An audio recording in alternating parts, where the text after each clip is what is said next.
In this video, I will show you how to deactivate plugins in WordPress.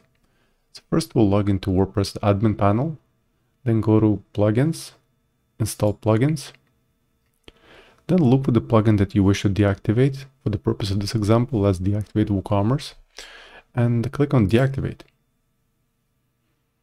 Generally, it shouldn't take long. In fact, in my case, it took a few seconds and the plugin has been deactivated.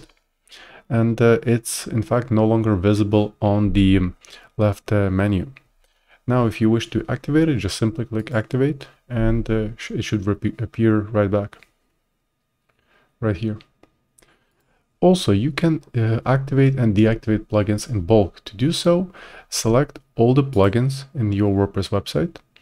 Then above, look for the, in the drop down, look for deactivate. Here you go.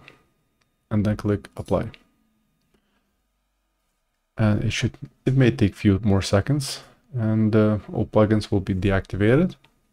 And once again, they're not visible on the left hand side menu.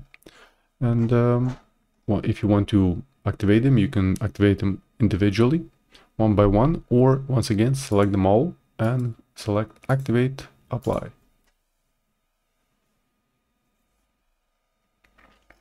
And all plugins are now active. So I hope you found this short tutorial useful, and for more WordPress tutorials, please subscribe to my channel. Thank you.